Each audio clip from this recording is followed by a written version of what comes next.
But I was curious. Deep inside, I was curious. I've never read it. And so many people tell you, I don't read, I don't know, I don't believe, but they just never read it. You got to open a book and read it before you say, I don't like it or I don't believe in what's inside. After what happened to our father, my mother had to immediately be taken to the south of France to hide on the farm until the end of the war. She did that, and then she came back to Paris, where she lived. But she realized, she was about 17 when she came back, and she realized that for her, at least for her, God had died in the Holocaust. Her faith in anything was gone. She had a good reason. She basically was 15 when the Gestapo came to the house where she still lives in Paris, and snatched her father from in front of her eyes and took him away. And then she didn't find out until much later that he died in Auschwitz. That's why he never came back.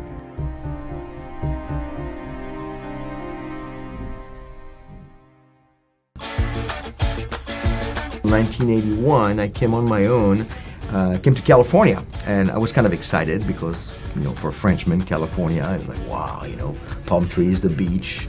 And of course I was thinking, you know, Californian girls, we always talk about Californian girls. Well, sure enough, on that trip, towards the end of my trip, I met this girl, Californian girl, and I fell in love with her. Beautiful girl, and it was only 10 days, but I fell in love with her.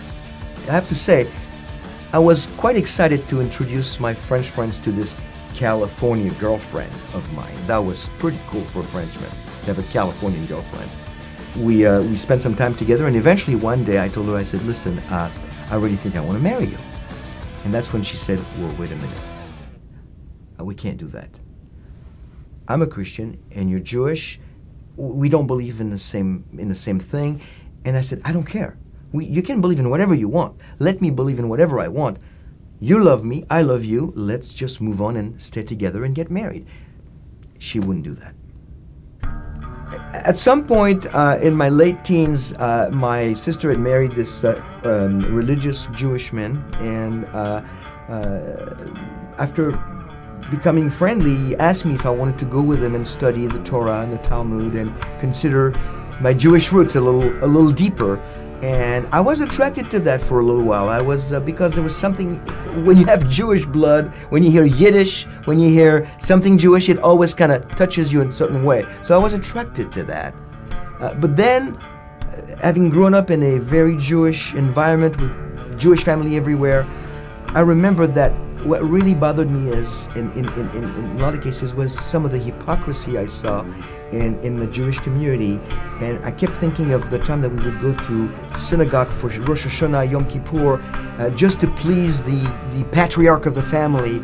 And so we'd be there, we'd give him a kiss and say, hey, we're here, you know, Hag Sameach. And then we'd go outside and smoke cigarettes and look at the new cars that we bought, the new clothes. And I realized, this is not real. This is not about religion. This is not about God. The Bible is just God's book, a big book. It meant nothing to me. This is just about pretending, and I thought, if I'm ever going to believe in God for anything, it's got to be real. Whoever he is, it's got to be real. It can't be hypocrisy. So I said no. I got this book from Ellen, The Late Great Planet Earth, and it was a book on prophecies, and it was divided in two parts. The first, the prophecies of the Messiah when he came, and the prophecies of the Messiah when he's going to come back. And it was a little overwhelming for me, but they were very short. So I started reading, this is what was prophesied in the Jewish Bible, and this is what happened. And I'm going like, wow, if this is really true, this is kind of cool. And I would read this book on my way to work every day in Paris, in the subway, and I think 2 or 3 times I actually missed my stop when I had to stop, and I'm going like, oh my goodness, I have to get out and go on the other train and go back to my work and be late. It's at that time that things started to change. It really became more of a reality, and what was interesting to me, when I read the Bible, God's Word, it did nothing.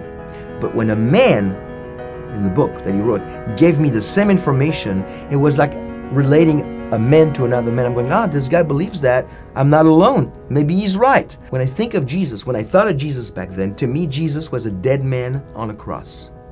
The statue you see in the Catholic Church. How many times I had been into a Catholic church? Maybe a dozen times for special events for my friends. But there was no connection. I knew because in the family it was being told, Jesus is not for us.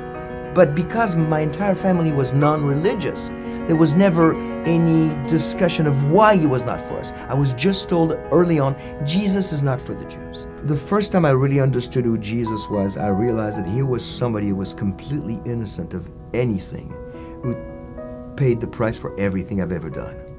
And that was hard for me to accept. He basically died for me. He said, you know what? I'll take care of it. You're innocent now. Whatever you did, it's gone. That was big. And to be honest with you, every morning when I get up, I'm going like, I can't believe he did that, because I really don't deserve that. There was an increasing burden to both reach my people and study God's Word.